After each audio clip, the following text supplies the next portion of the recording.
नमस्कार दोस्तों, आप सभी का स्वागत है देवेंद्र क्लासेस यूट्यूब चैनल में। टॉपिक पढ़ेंगे हम स्पेशल आज विश्व धरोहर स्थलों के बारे में पढ़ेंगे, जो कि भारत में अथवा दुनिया के बहुत सारे देशों में विश्व धरोहर के रूप में बहुत सारे अलग अलग स्थलों को संरक्षित किया जाता है और सुरक्षित रखा जाता है। इस वजह से उनको विश्व धरोहर स्थल के रूप में नामांकित किया जाता है और दर्ज किया जाता है। ठीक है, विश्व धरोहर स्थलों को आप कहें तो ऐतिहासिक स्थलों को सबसे ज्यादा शामिल किया जाता है, द्वीपों को भी शामिल किया जाता है, प्रकृति से जुड़े हुए राष्ट्रीय उद्यानों को भी शामिल किया जाता है, और मिश्रित जो भी होते हैं बहुत सारी प्रसिद्ध चीजें विश्व भर में दुनिया भर में उनको विश्व धरोहर स्थल में या सूची में शामिल किया जाता है।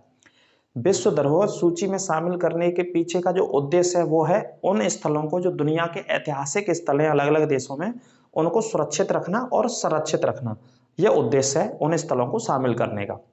तो दुनिया के बहुत सारे देशों में शामिल होते हैं, बहुत सारे देशों में अलग अलग शामिल किए गए हैं।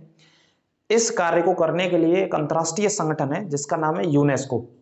यूनेस्को एक अंतर्राष्ट्रीय संगठन है, इसका मुख्यालय है फ्रांस की राजधानी पेरिस में, और यूनेस्को की स्थापना हुई थी 1946 में। 1946 में यूनेस्को बना था। इसके लिए एक संधि हुई थी एक साल पहले, नवंबर 1945 में एक संधि हुई थी, एक ट्रीटी हुई थी बहुत सारे देशों में। उसके आधार पर 1946 में इसकी स्थापना हुई थी। तो इसका मुख्यालय फ्रांस की राजधानी पेरिस में है। 1946 में बन गया था। इसका पूरा नाम यूनेस्को बोलते हैं इसे। यूनेस्को को आप हिंदी में और इंग्लिश में भी कई बार एग्जाम्स में अलग अलग इसकी फुल फॉर्म को लेकर के पूछा है। तो अगर देखो बात करें फुल फॉर्म की, मैं वैसे लिखाऊंगा अभी आपको, आप लिख भी लेना, मैंने लिखा हुआ है United Nations Scientific and Cultural Organization, इसे बोलते हैं यूनाइटेड नेशंस, संयुक्त राष्ट्र साइंटिफिक एंड कल्चरल ऑर्गेनाइजेशन बोलते हैं। साइंटिफिक मतलब वैज्ञानिक चीजों पर भी काम करता है यह संगठन, विज्ञान से जुड़ी हुई चीजों पर भी काम करता है, और कल्चरल सांस्कृतिक चीजों पर भी काम करता है। ठीक है, ऑर्गेनाइजेशन है ये अंतरराष्ट्रीय संगठन। लेकिन आमतौर पे आप पेपरों में कभी देखेंगे, वनडे एग्जाम्स में कभी देखेंगे तो यूनेस्को की स्थापना आती है। यूनेस्को की स्थापना 1946 में हुई। यूनेस्को का मुख्यालय कहाँ पे स्थित है? फ्रांस की राजधानी पेरिस में स्थित है। यूनेस्को काम क्या करता है? तो विश्व के ऐतिहासिक स्थलों को धरोहर सूची में शामिल करता है और उनकी देखरेख करने का कार्य भी करता है। ठीक है, इसी क्रम में भारत में यूनेस्को के द्वारा 40 स्थलों को अभी तक शामिल किया जा चुका है यूनेस्को की लिस्ट में। या दूसरे तरीके से कहें तो विश्व धरोहर सूची में भारत के कितने स्थल शामिल है? 40 अभी तक शामिल हो चुके हैं। 39वां एक रामाप्पा मंदिर, भगवान शिव का मंदिर शामिल किया, जो तेलंगाना में स्थित है, काफी प्राचीन मंदिर है। और एक हड़प्पा सभ्यता का स्थल धौलावीरा, जो कि गुजरात में स्थित है, इसको भी शामिल किया गया। तो 39-40वां स्थल ये दोनों थे। 2021 में इनको शामिल किया गया। तो अभी तक भारत में 40 स्थलों को यूनेस्को ने शामिल किया है, सुरक्षित और ऐतिहासिक दृष्टि जिनकी है, काफी प्राचीन है, जो कि कई सदियों पहले बनाए गए थे भारत में। तो उनको सुरक्षित कैसे रखा जाए, इसी क्रम में ये काम करता है। इवन भारत में नहीं, दुनिया के अलग अलग देशों में शामिल किए गए हैं स्थल हैं जो यूनेस्को समय समय पर शामिल करता है। तो इस क्लास में हम यूनेस्को के स्थलों को पढ़ेंगे।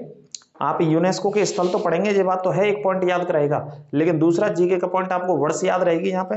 तीसरा आपको कौन सा स्थल कौन से राज्य में, ये तैयार हो जाएगा आपका। एक तरीके से 2-3 चीजें तैयार होंगी इस क्लास में आपकी। तो क्लास को शेयर कर देंगे अपने दोस्तों मित्रों के साथ और चर्चा करते हैं इस क्लास में, और अंत तक मेरे साथ वीडियो में बने रहेंगे। ठीक है, तो लाइक करना, कंजूसी नहीं करेंगे। तो देखिए, विश्व विरासत स्थल मैंने बात करी, कौन सा विभाग है? यूनेस्को। यूनेस्को की स्थापना कब हुई? 1946 में। कब स्थापना होती है यूनेस्को की? 1946 में। ठीक है, ये पहला पॉइंट नोट कर लेना। और मुख्यालय कहाँ है यूनेस्को का? पेरिस में। और पेरिस क्या की राजधानी है? फ्रांस की राजधानी। और कौन सी नदी बहती है यहाँ पे? सीन नदी बहती है। पेरिस किसके लिए जाना जाता है? बात करें तो फैशन एवं डिजाइनिंग के लिए विश्व भर में जाना जाता है पेरिस। ठीक है, और फ्रांस को किसानों का देश भी कहते हैं वैसे यूरोप में, तो इसे याद रखिएगा। बात अभी इसी की कर रहे हैं 1946 की, वैसे फ्रांस के बारे में कभी चर्चा करेंगे तो आपको विस्तार से जानकारी देंगे फ्रांस के विषय में। ठीक है, तो देखो भारत में सबसे पहला कौन सा स्थल शामिल किया गया? तो एक ही वर्ष में 2-3 स्थल हैं। देखिए 1983, 1983, 1983 और 1983, ये 4 वर्ष कॉमन है। अगर सबसे पहला की बात करते हैं तो सबसे पहला इनमें एलोरा की गुफाओं को शामिल किया गया, जो कि महाराष्ट्र में स्थित है। वर्ष 1983 में यूनेस्को ने इनको शामिल किया गया, एलोरा की गुफा। एलोरा की गुफा भैया कहाँ पे स्थित है? महाराष्ट्र में स्थित है, और महाराष्ट्र के औरंगाबाद जिले में स्थित है। कौन जिले में? महाराष्ट्र के औरंगाबाद जिले में स्थित है एलोरा की गुफाएं। काफी प्राचीन गुफाएं हैं। इन गुफाओं को बाद में काट करके अलग अलग वंश आए थे, जैसे राष्ट्रकूट वंश आया था, तो उन्होंने चट्टानों को काट करके अलग अलग मंदिरों का भी निर्माण कराया था। ठीक है, तो एलोरा की गुफाओं को सबसे पहले शामिल किया गया। इसी क्रम में आगरा का किला जो अकबर ने बनवाया, आगरा का किला किसने बनवाया? अकबर ने, उसे भी 1983 में शामिल किया गया विश्व धरोहर सूची में। ताजमहल को भी शामिल किया गया 1983 में विश्व धरोहर सूची में। इसके अलावा अजंता की गुफाओं को भी शामिल किया गया, यह भी महाराष्ट्र में 1983 में। तो कहने का मतलब चारों स्थलों को 1983 में विश्व धरोहर सूची में यूनेस्को ने शामिल किया। ये नोट कर लेना आराम से, इत्मीनान से और धैर्य से। ताजमहल लिख लेना, आगरा में स्थित है, शाहजहां ने निर्माण कराया ताजमहल का, जानते ही आप 1983 में। आगरा का किला का निर्माण किसने कराया? अकबर ने करवाया, ये भी आगरा में वर्ष 1983 में शामिल किया गया। एलोरा की गुफा और अजंता की गुफा दोनों महाराष्ट्र में 1983। ठीक है, लिखते जाइए। सूर्य मंदिर की बात कर रहे हैं। सूर्य मंदिर, कोणार्क का सूर्य मंदिर इसे भी बोला जाता है, या ब्लैक पैगोडा भी इसे कहा जाता है। क्या बोला जाता है इस मंदिर को? ब्लैक पैगोडा के नाम से भी बहुत फेमस है ये इतिहास में। मंदिर उड़ीसा में स्थित है, इसको 1984 में विश्व धरोहर में शामिल किया गया। जो ऐतिहासिक मंदिर है, ऐतिहासिक विरासत स्थल है, उनको शामिल किया जाता है। महाबलीपुरम के स्मारक, महाबलीपुरम में बहुत सारे स्मारक बने हुए हैं, रथ मंदिर भी बने हुए हैं, अलग अलग मूर्तियां भी हैं, तो स्मारकों का नाम दे दिया है। तमिलनाडु में स्थित है, 1984 में शामिल किया गया इनको। केवलादेव सुना ही होगा आपने, केवलादेव घाना पक्षी विहार, या इसे शॉर्ट में क्या पढ़ लेते हैं? घाना पक्षी विहार। कहाँ पे स्थित है? भरतपुर में, 1985 में से शामिल किया गया। काजीरंगा राष्ट्रीय उद्यान की अगर बात करें तो आसाम में स्थित है, इसको भी 1985 में शामिल किया गया। काय के लिए फेमस है? ये बाघों के लिए भी फेमस है, टाइगर्स के लिए भी फेमस है, और एक सींग के गैंडों के लिए भी फेमस है। एक सींग के गैंडों के लिए भी फेमस है। कौन सा? काजीरंगा राष्ट्रीय उद्यान। कौन से राज्य में? आसाम में स्थित है। ठीक है, कब शामिल किया गया यूनेस्को के द्वारा? 1985 में, 1985 में। मानस राष्ट्रीय उद्यान भी फेमस है बहुत। मानस राष्ट्रीय उद्यान में भी क्या पाए जाते हैं? एक सींग के गैंडे पाए जाते हैं, ये भी आसाम में स्थित है। इसे भी 1985 में यूनेस्को ने शामिल किया था। बस सिंपल है, आपको वर्ष और राज्य पढ़नी है ना। हम्पी के अवशेष, हम्पी एक खंडहर राजधानी के रूप में इतिहास में जानी जाती थी। कैसी राजधानी? खंडहर। इसके अवशेष बचे, कुछ कंकड़ पत्थर या पत्थर कुछ अवशेष बचे, इसी वजह से हम्पी के अवशेष बोलते हैं। तो ये कहाँ पे? कर्नाटक में स्थित है, और इसे 1986 में यूनेस्को ने शामिल किया। मोस्ट सेलेक्टेड पॉइंट लिए मैंने इसमें आपको याद कराने के लिए। ठीक है, फतेहपुर सीकरी को उत्तर प्रदेश में स्थित है, उत्तर प्रदेश के आगरा में स्थित है। फतेहपुर सीकरी का निर्माण कब कराया? 1571 में। किसने कराया? अकबर ने निर्माण कराया था। 1986 में शामिल किया गया फतेहपुर सीकरी को भी। खजुराहो के मंदिर बहुत प्रसिद्ध मंदिर है, खजुराहो के, मध्य प्रदेश में। और मध्य प्रदेश के कौन से जिले में? छतरपुर जिले में, मध्य प्रदेश के में। एमपी के छतरपुर जिले में, जहाँ के बागेश्वर बाबा धाम फेमस है, आप जानते ही। 1986 में शामिल किया गया। सुंदरबन राष्ट्रीय उद्यान बंगाल में स्थित है, 1987 में शामिल किया गया। सुंदरबन नाम पड़ा सुंदरी नामक वृक्ष की वजह से, सुंदरी नामक वृक्ष की वजह से सुंदरबन राष्ट्रीय उद्यान काफी प्रसिद्ध है। इसी राष्ट्रीय उद्यान के पास नदी गिरती है, दोनों दुनिया की सबसे बड़ी नदी है। अगर बात करें तो एक तरीके से जो विश्व का सबसे बड़ा डेल्टा बनाती है, इवन भारत की तो सबसे बड़ी है, दुनिया की तो नील नदी सबसे बड़ी है, जिसका नाम है सुंदरबन का डेल्टा भी उसे पढ़ लेते हैं। ठीक है, चोल मंदिर, चोल साम्राज्य के लोगों ने बनाए। कहाँ पे बनाए? तमिलनाडु में बनाए। बहुत प्रसिद्ध मंदिर है चोल मंदिर, 1987 में शामिल करे, तमिलनाडु में स्थित है। सांची का स्तूप सम्राट अशोक ने बनवाया था। किसने बनवाया सांची का स्तूप? सम्राट अशोक ने। नोट कर लो, छाप लो, धुआं धुआं कर देना पेपर में। मध्य प्रदेश में स्थित है, 1989 में शामिल किया गया। क्वेश्चन आ जाएगा, सांची का स्तूप किसने बनवाया? सम्राट अशोक ने बनवाया। हालांकि ये क्लास नहीं है हमारी पढ़ाने की क्लास है विश्व धरोहर स्थल, लेकिन फिर भी जहां जहां संभव है वो मैं बता रहा हूँ आपको। सांची का स्तूप 1989 में शामिल किया गया, एमपी में स्थित है। और जिले की बात करें तो एक जिला पड़ता है एमपी का, रायसेन जिला, रायसेन जिले में स्थित है। हुमायूं का मकबरा दिल्ली में स्थित है, 1993 में शामिल किया गया। हुमायूं का मकबरा कहाँ पे स्थित है? दिल्ली में, 1993 में शामिल किया गया। हुमायूं की विधवा बेगम हाजी बेगम ने इसका निर्माण कराया था। किसने? हाजी बेगम ने। कुतुब मीनार कितनी मंजिल है? 5 मंजिल है। कुतुब मीनार की नींव ऐबक ने रखी और पूरा निर्माण कराया था इल्तुतमिश ने। कुतुब मीनार का दिल्ली में स्थित है। और दिल्ली में कहाँ पे स्थित है? एक जगह है दिल्ली में लोकल, जिसका नाम है महरौली। दिल्ली में महरौली नामक स्थान पर स्थित है कुतुब मीनार, जो कि 5 मंजिला बनी हुई है। 1993 में विश्व धरोहर में इसे शामिल किया गया। सुरक्षित और संरक्षित रखने के लिए विश्व धरोहर में शामिल किए जाते हैं ये सभी स्थल। ठीक है, आगे बात करते हैं। जो गुफा बहुत फेमस है, प्रसिद्ध है, भीमबेटका। महाभारत में भीम से संबंध भी है इनका, इतिहास बताते हैं तो नाम क्या पड़ गया इनका? भीमबेटका गुफाएं हैं, मध्य प्रदेश में स्थित है। 2003 में इनको शामिल किया गया, नोट कर लेना। लाल किला तो जानते ही हैं, 2007 में शामिल किया गया विश्व धरोहर, दिल्ली में स्थित है। किसने बनवाया? शाहजहां ने बनवाया था लाल किले का निर्माण। किसने करवाया? शाहजहां ने। प्रधानमंत्री झंडा फहराते हैं इसी लाल किले पर दिल्ली पे 15 अगस्त पे फहराते हैं, ठीक है। 26 जनवरी पे फहरता भी है खैर दोनों पे, लेकिन प्रधानमंत्री 15 अगस्त को भाषण भी देते हैं।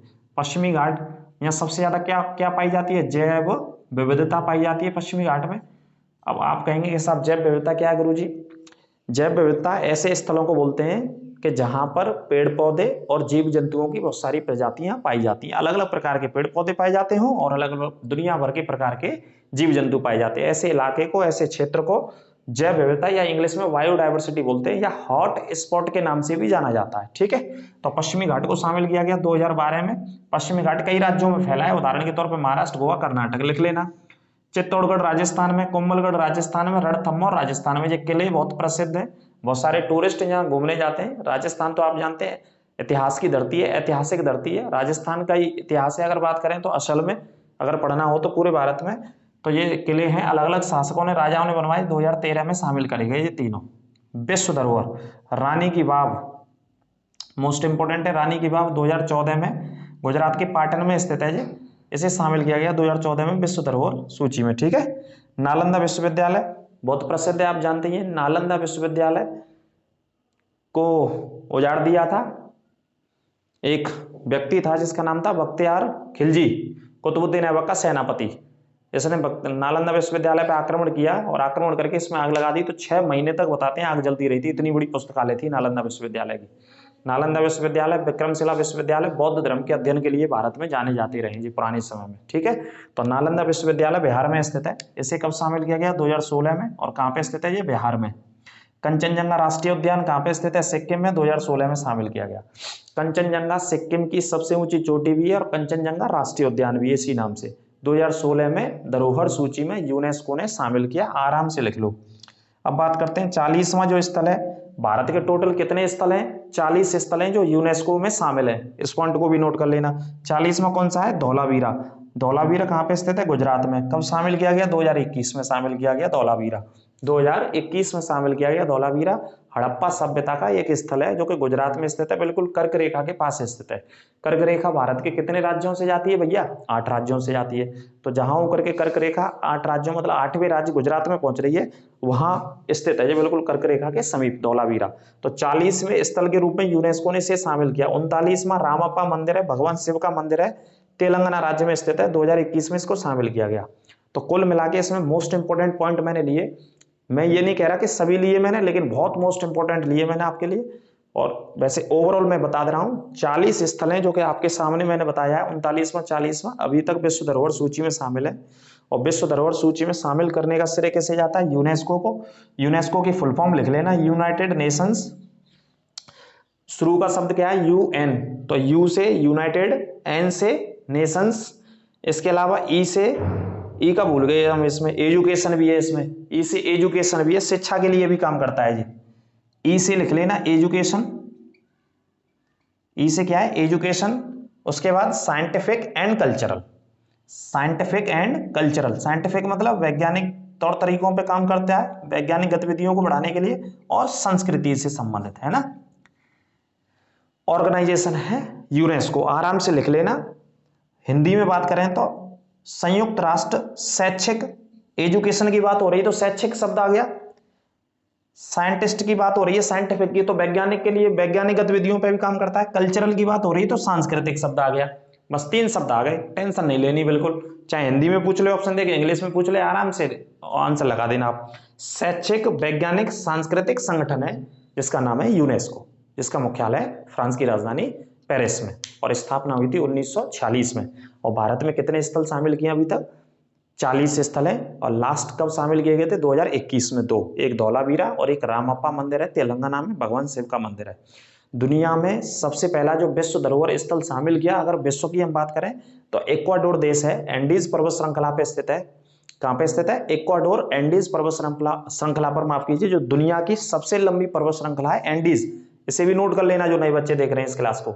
एंडीज पर्वत श्रृंखला दुनिया की सबसे लंबी पर्वत श्रृंखला है, या सबसे लंबी पहाड़ी है आप अपनी भाषा में कहें तो, जिसकी लंबाई 7200 किलोमीटर है, जो कि उत्तर से दक्षिण में फैली हुई है।